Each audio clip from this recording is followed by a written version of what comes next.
To give a brief recap of where we were in the last lecture, throughout the series we've covered a lot of ground, and some of what I've presented has changed as time went on based on what I originally wrote due to the interactions and the questions I received here, as well as discussion with the faculty. But I have treasured these interactions greatly, and they have, I think, helped produce better products. So last lecture I made the case that establishment of religion is inevitable and proper. It's simply a descriptive matter, both because the nature and duty of civil authority demands it, and because the nature and duty of man as an intellectual creature created by God demands it.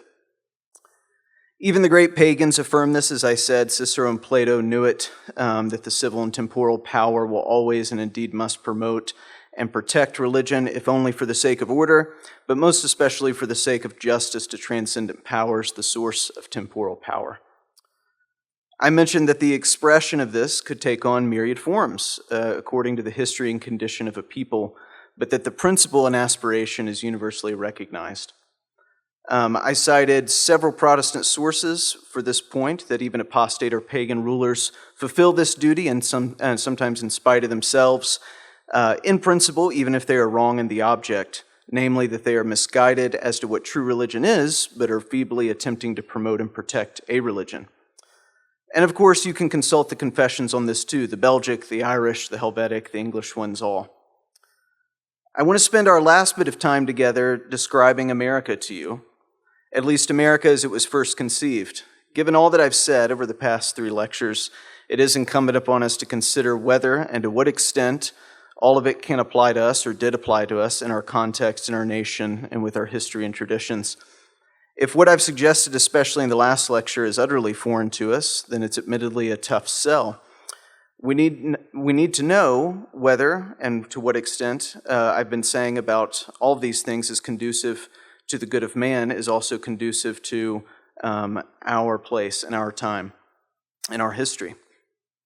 If establishment is inevitable, if some moral ethos and some orthodoxy must govern law and customs, and if neutrality is bunk, then it goes without saying, I've already answered my question that I provided before. America has some sort of establishment. It's just simply a matter of determining what that looks like and how it's expressed itself. Since its inception, it has featured a very particular establishment, and vestiges of it remain, even as many people want to cast them out as fast as possible. All I want to convince you of in this last lecture and in our discussions afterwards is that America, according to its own history and indigenous folkways, has possessed an explicitly Christian establishment for most of its history, that pleading the Christian nation thesis is as American as apple pie.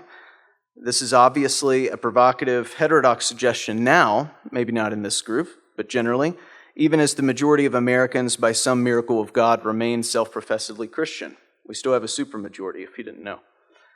My case hinges not on the predominant views of the majority populace throughout our history, not claiming that everyone has always been Christian, but on stuff more tangible and verifiable. I appeal to institutions, constitutions, and laws, things of consensus that indicate the character of a nation far more reliably than the private correspondence of a select few household names or a couple of well-remembered treatises.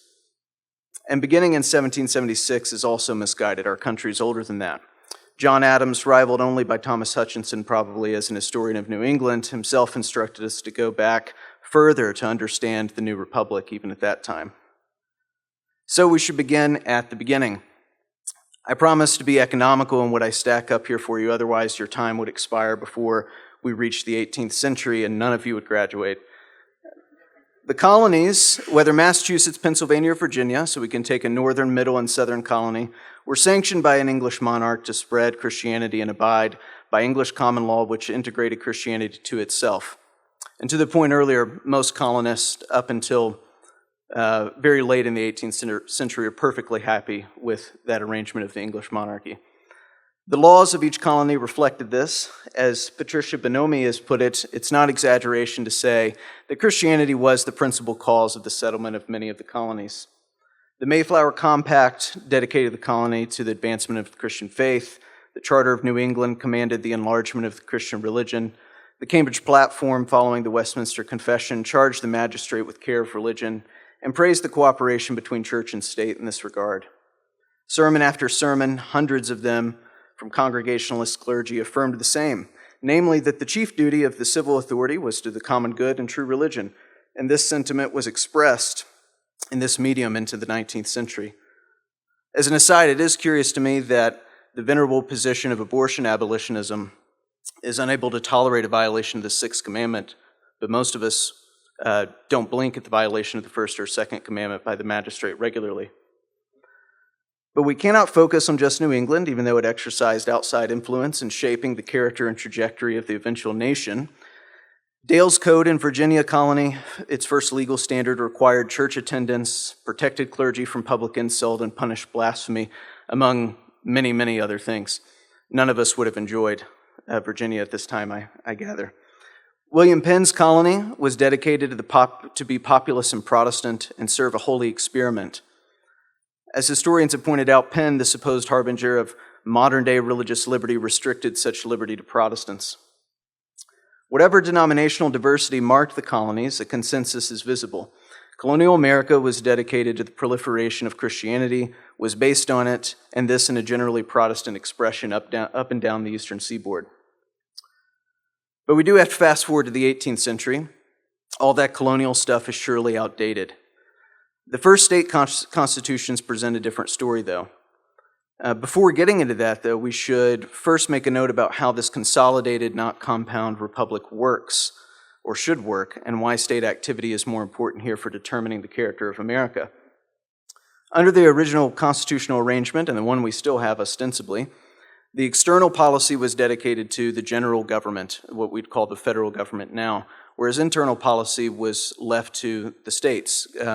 The source of this internal policy in terms of jurisdiction was, of course, royal charters. It did not depend on the Constitution. So the 10th Amendment is merely a notice of this power, not a grant of it. And so the states were to serve as the central moral loci of the new republic, and they were to handle internal policy, health, safety, and morals. Even to this day, most criminal law is, of course, a state offense. So that's the general distribution of labor, as it's supposed to be under the Constitution, and we'll get into more of this in a second. What did the states think about the things we've been talking about in 1776 and thereafter? In some way, God is invoked by all of the first state constitutions. Many will want to chalk this up to some kind of deism. It's really, really bad deism because most of them also reference the Trinity, inspiration of Scripture, and providence. If you're deist, you can't believe in active providence for sure. So even the well-known deists like Thomas Jefferson are really, really bad deists, if deism exists at all. It's hard to say.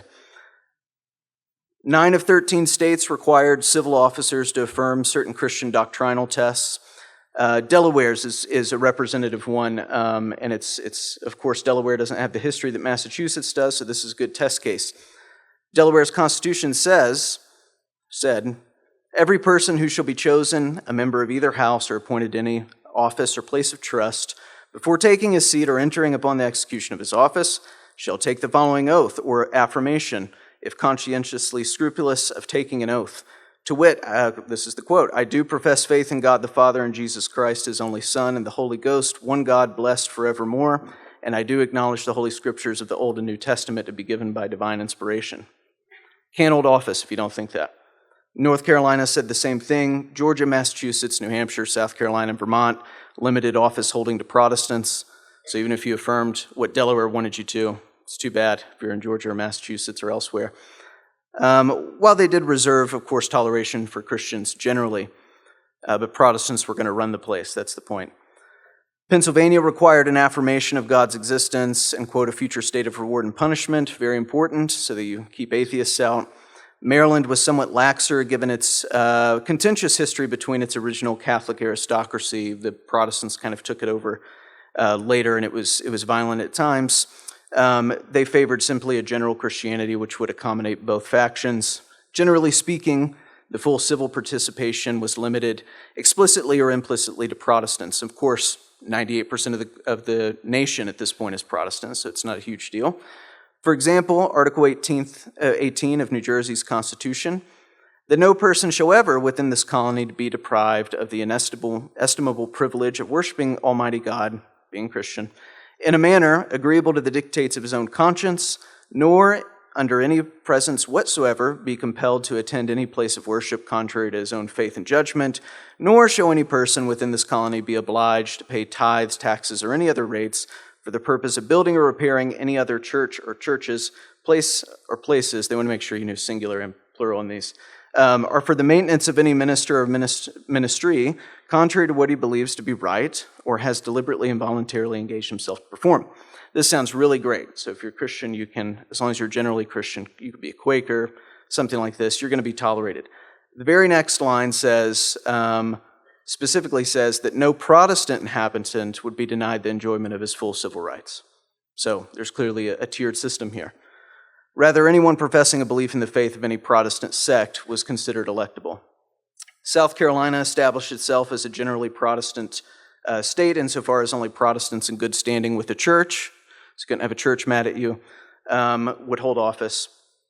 John Witherspoon criticized the original Georgia Constitution because it simply said that clergy couldn't simultaneously hold office, and Witherspoon suggested they should say only defrocked clergy can't hold office. They didn't take him up on it.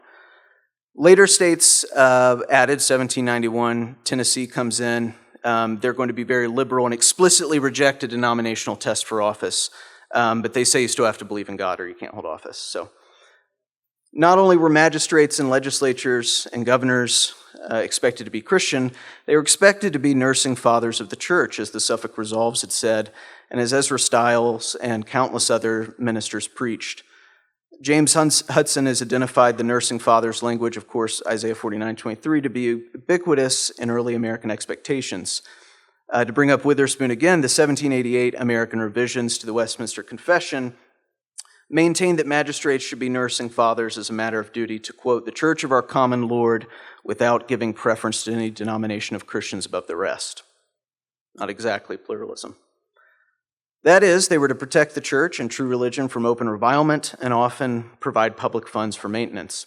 Many states created an arrangement where you had to give to some church and you had to pay for some kind of Protestant public teacher.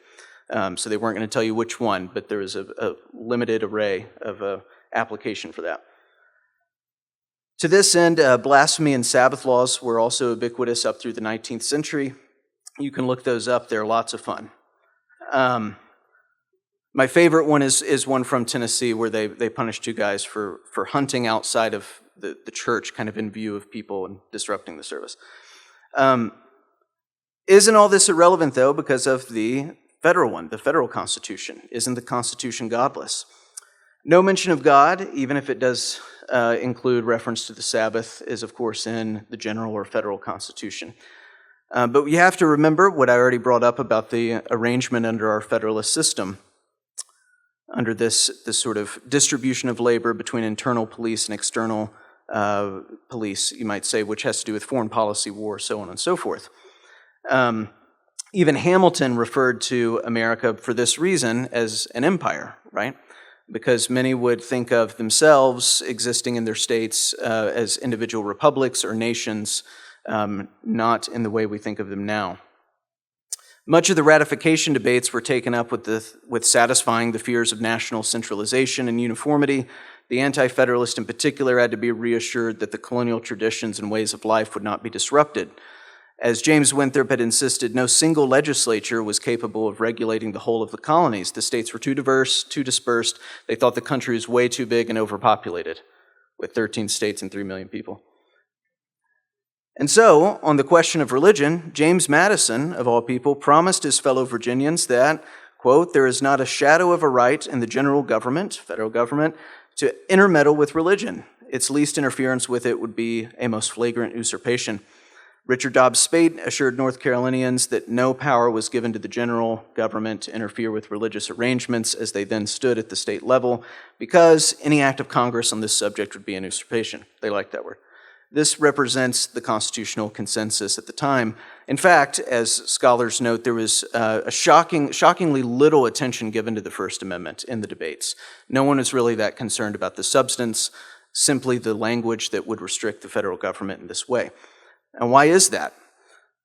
Because the First Amendment does not introduce any kind of principle whatsoever. There's no principle of secularism. There's no principle of pluralism. There's not even a principle of church-state relations introduced. It is simply a provision to satisfy those that are afraid of centralization and uniformity, as was the case with many of the provisions in the Constitution. Not until 1940 and 1947 was the First Amendment reinterpreted to apply to the states in direct contradiction of its original intent, of course. But this fact of the division of labor between state and general government did not sanitize the federal government of religion itself, simply of the ability to consolidate all of the factions and various establishments into one. Prayers were offered in Congress straight away, chaplains were hired, federal buildings were used by congregations on Sunday, even at Jefferson's invitation. This was a thoroughly Christian nation, even as the federal government was precluded from establishing that national uniformity that people feared. Presbyterians were very suspect in supposedly wanting to do this. And of course, Anglicans. We can't forget Anglicans. So, what did we have in the late 18th century? Much more could be said to flesh all this out. We could talk about common law cases on many things. We could talk about how the First Amendment wasn't mentioned by the Supreme Court until the mid-19th century and not even then applied. We could talk about the practices on the ground of the people, the fact that probably around 75% attended church regularly, that an unprecedented amount of Bibles were translated, were produced and printed. We could talk about, of course, I don't like to talk about foreigners telling me what my country's like, but sometimes Tocqueville gets things correct, and so does Chesterton sometimes also. And they both would affirm this assessment that it was a Christian nation, evidently so. Religious liberty was afforded to all denominations. It was a sort of new piece of Augsburg, you might say, under a sort of Cromwellian republic, even if they maintained the structure of a constitutional monarchy in many ways. So this is what we have. We have a Christian nation by all accounts. The states reflect this. The states are what people identify with. As David Brewer said, the Justice of the Supreme Court in 1905, it may be the case that some states do not enforce Christianity as strongly as others do, but there's certainly no Muslim, Buddhist, or secular state. So with that, I want to go ahead and throw this open to our last Q&A session. I've left you hanging a bit for the sake of discussion and on purpose. I want to make sure we get to talk a little bit, this being my last time to address you. I again want to thank the New St. Andrews community for hosting me, for inviting me to share my thoughts, and for all of you for interacting with them most charitably and thoughtfully. Please do so again one more time. To avoid lapsing into full benediction, I'll just say God bless you all.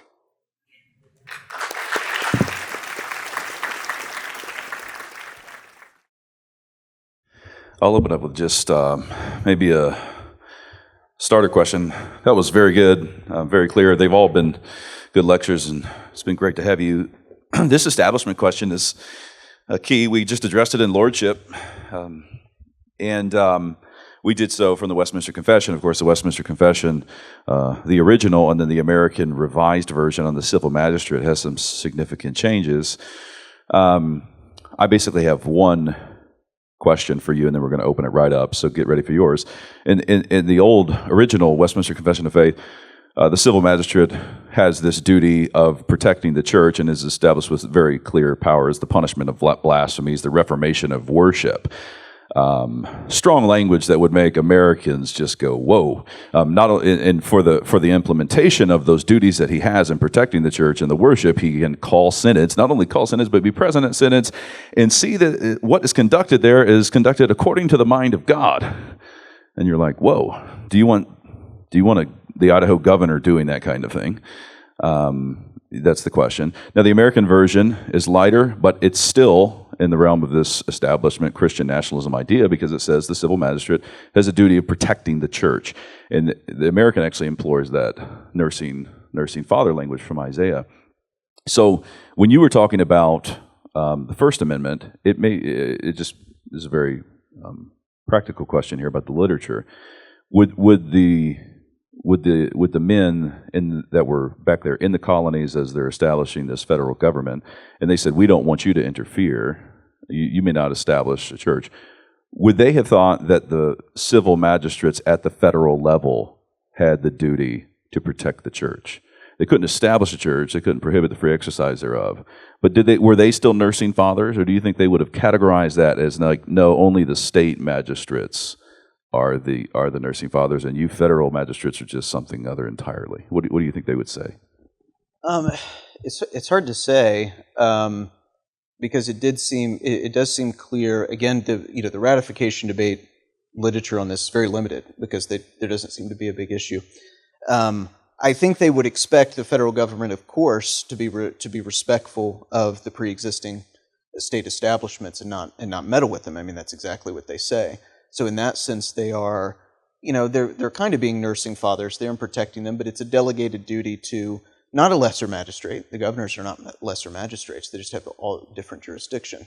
So if you think of it in a more imperial model, where you have this, this emperor, the president, who's dealing with whatever, the British coming back or pirates or things like this, and making sure states don't go to war with each other. Otherwise, the domestic policy is none of his concern.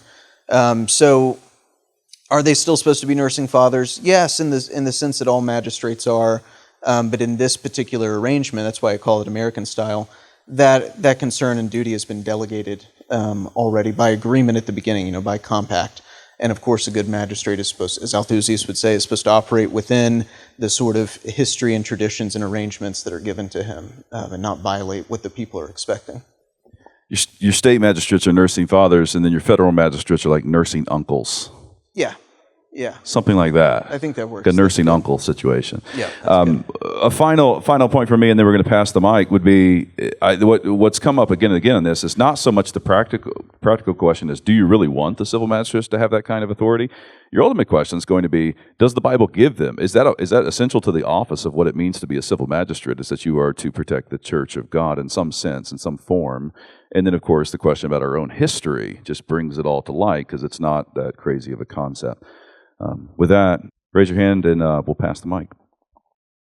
Thank you for speaking with us, Mr. Cline. At the beginning of this year, you presented a lot of support for the idea of establishment by referencing the Aristotelian tradition that the government is there to promote citizens towards some form of the good life. And of course, you have to know what the good life is. It seems to me that there's a bit of a leap of logic between that basic premise and we're going to limit that to just a specific sect of Protestantism or even a specific denomination of Protestantism that we agree with. So what is the link of logic between the government is there to promote us toward the good life, and also it's not just good enough that we all agree on the Nicene Creed, we have to all be Presbyterians or something like that. Where's the connection between that general premise and we're going to establish a particular denomination? Yeah, so I would say, of course, the magistrate is supposed to promote the good life, and we should extend that to the highest good, so he has something to do with this. And I would also say that's a precept of the natural law that you're supposed to worship God, and that should be the true one. You shouldn't, shouldn't commit error for error's sake or falsity for falsehood's sake. So you should worship the true man, or the true God, and this is, this is acknowledged by everybody. On the question of the logical leap ideally, the ideal case is, of course, that you have massive homogeneity and agreement in one particular church. This is the best way to do it. That way you can have the tightest relationship, the most coordinate interactions, so on and so forth. The simplest is best, right? But then, of course, you have to adjust for context through prudence and according to what you're given. And any changes to pre-existing conditions is necessarily violent and is going to cause problems. So being a prudential magistrate that has an array of concerns, one of the most important being the longevity of the Commonwealth itself, you will inevitably have to make concessions. And so that's why I said this is you've sort of transposed in some ways, because again, it's predominantly British and predominantly Protestant, but you've given yourself like a little miniature Europe in terms of the divisions between the states. They can generally get along. John Jay is like the glass is half full guy, because we all agree. Many other people are like, we don't actually agree very much. So this is what you have. So this is the best way to do it in this context. It's the closest you can get. But that doesn't change the ideal that you, if you're going to promote true religion, you promote the true one, and it's going to be embodied in the true faith and the true church. And of course, the denominational question is in many ways a historical contingency of which one do you have. But of course, the magistrate does have the ability and authority to determine which one that is. Yeah.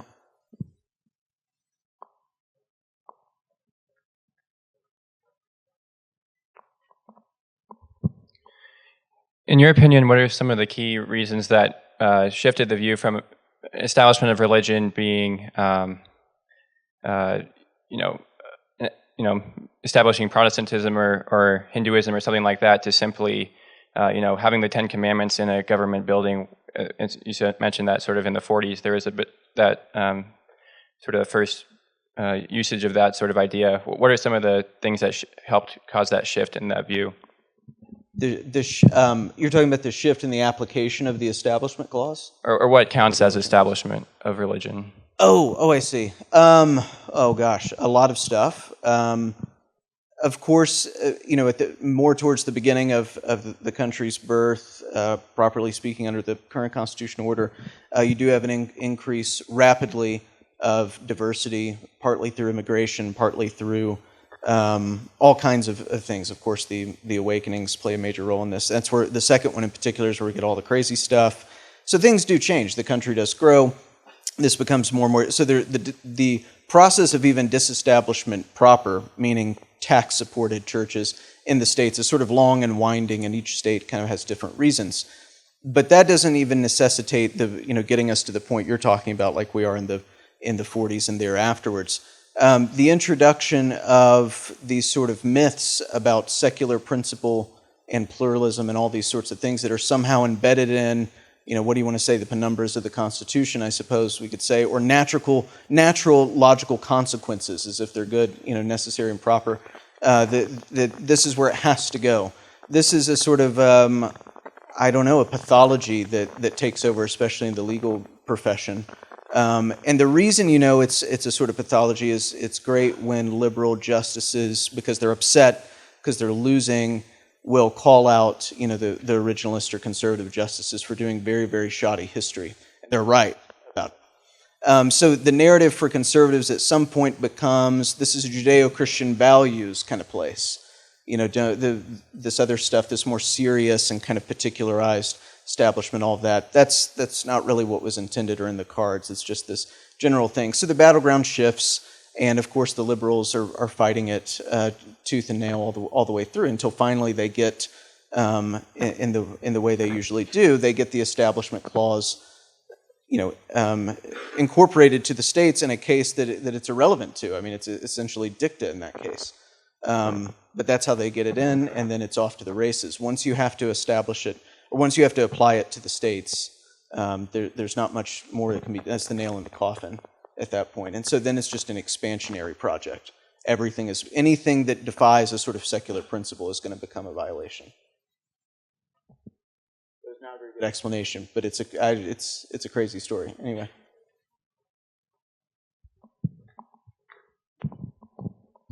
So the Declaration of Independence and the Bill of Rights talk a lot about rights. How much can we say that even non-Christians from a legal standpoint have a right to their own opinions, even if they're wrong? And how much do we reject that language of rights as Enlightenment philosophy and say, no, the state has a duty to impose right worship of God, which is in the natural law? Yeah, so I probably have a very dissatisfying answer on this. One of my big contentions is that when you have a particular people with particular expectations because of their history and strong homogeneity, you're able to practice a high degree of liberality because there's so much agreement.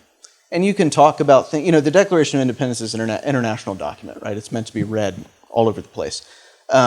So a lot of that flowery language, which was really not doing very much work at the beginning, all the work is in the grievances, right? That's where it's particular.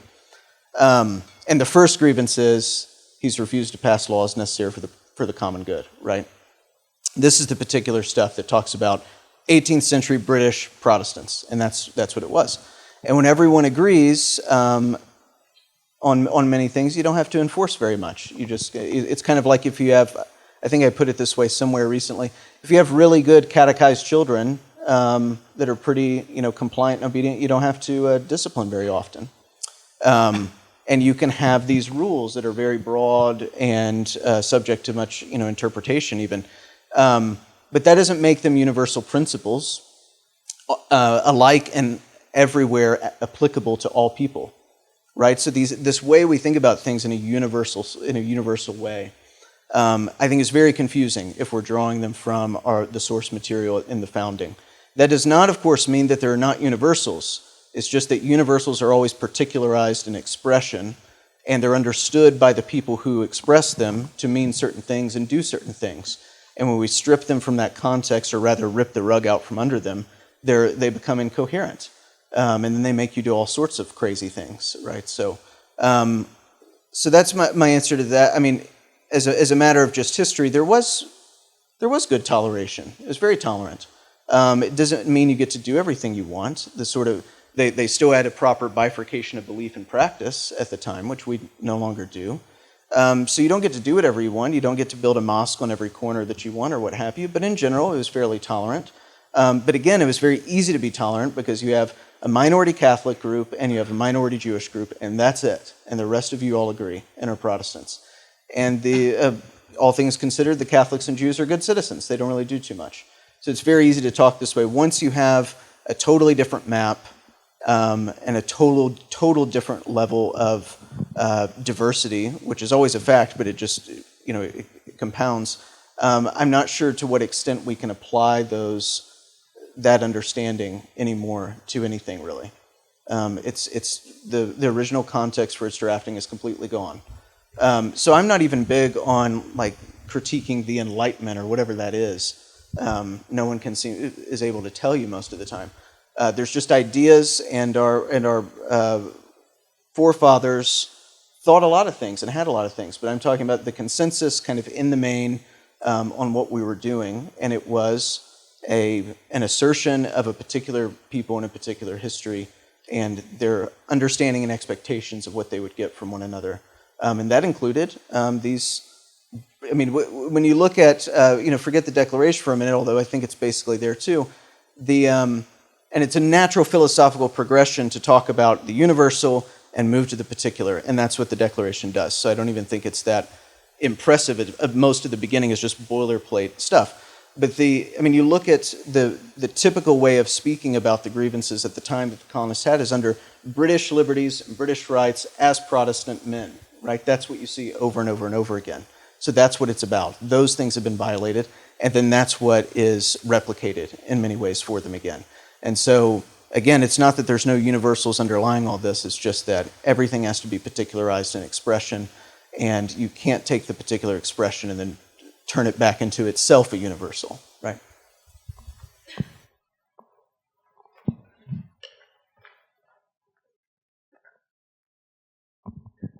You make the Constitution sound very particular to a very particular group of people hundreds of years ago. So is it still relevant to a very different nation now? Yeah, I think it's obviously still relevant. We still have it, so we have to deal with it. Is it relevant? I mean, I think this to me is in many ways the whole shebang of it. This is why things become complicated and very difficult. When you always hear personnel as policy, right? So when you radically alter at a crazy rate of speed, generally speaking, the personnel, the policy changes rapidly also, and that's very disorienting, and it's happened really, really fast on almost all fronts. Both expansion of our space, of our population, of the types of people we have, including the religions that are here. So a prudent magistrate today is not going to be able to act the way that a prudent magistrate in 1803 could. It's just the way it is. So it's still relevant, and I love to venerate those things, and I would love us to recover much of it, but you have to, of course, be realistic about what can actually be recovered.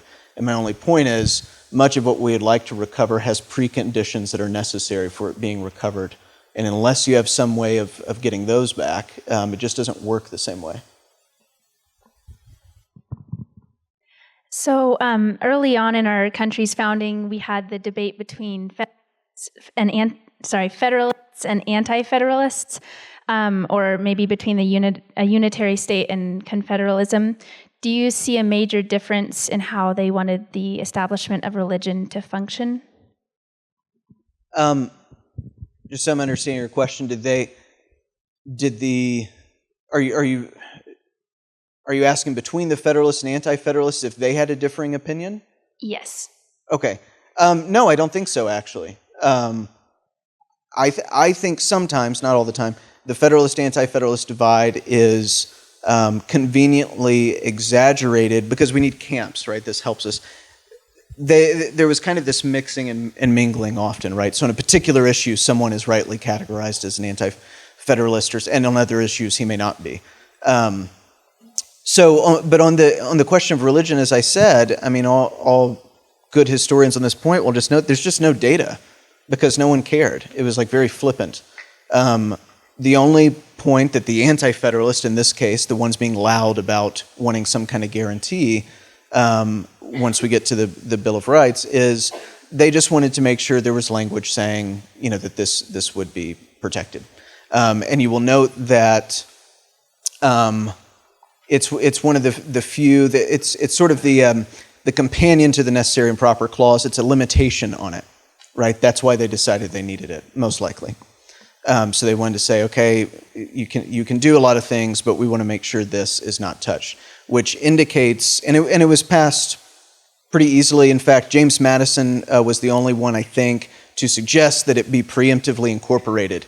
And he was, I think, universally not laughed out of the room because they were annoyed that he would bring this up, right? So there was no real conception that you would do anything to the state establishments. In fact, the consensus at the time was establishment is good.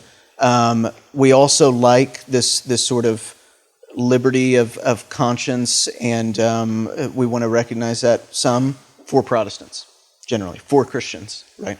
So those things are going in tandem, but no one's bothered by the fact that you have parish taxes or whatever, maintenance for ministers in some states, and other states don't have them or don't have them as an aggressive form, and that's fine. Everyone's good with it. So you're allowed to you're allowed to have this kind of diversity. And so I don't actually think it's a contentious issue at the time. I don't think anyone is really, even in so the minority report is Jefferson and Madison. They are emphasized all the time by the Supreme Court as representing some kind of position at the founding. Everyone agrees they're the minority position. No one else really agrees with them. And they get a lot of flack for it, right? That's why Jefferson says in a letter to someone that they need to pray fervently for the death of Patrick Henry, right? Because he's just giving them so many fits. And most of what happens in Virginia is out of post-war anti-Anglican / anti-Tory animus and fear is why it's able to carry so quickly. No doubt Madison and Jefferson had some, again, minority divergent views. Jefferson himself explicitly said his entire goal was to ignore religion so that it would go away. If you give it attention, it becomes important. But even Jefferson, in his second inaugural address, said, "My first administration was so great because I followed the Constitution and I didn't bother any of your state establishments." So even Jefferson was accepting of and acknowledged this sort of arrangement. So I think there's just broad agreement. Okay, that's going to have to be the last question. Before we thank Timon together, I actually do want to put one poll to you by show of hands. I always like to do this to see where people are. I encourage you to just stand flat-footed on what you think on this. But so here's the thesis. Let's say, as nursing fathers, it is the duty of civil magistrates in our land, local, state, national, and you can put "ors" in between them if you're only comfortable with this falling to one of them. If you're comfortable with this duty falling to one of them, then you're in favor. As nursing fathers, civil magistrates have the duty to protect the Church of God, and for the implementation of this duty, civil magistrates would have the right and responsibility to call a synod, some kind of assembly of the ecclesiastical leadership, to both hear from them and speak to them about the protection of the church. There's the thesis. If you are in favor, you say, "Yes, I believe that is of the essence of the duty of a civil magistrate." Raise your hand. Hands down. And if you did not raise your hand now. Was that 60-40 in favor? Christians in the country. Timon Cline, everybody. Thank you very much, Simon.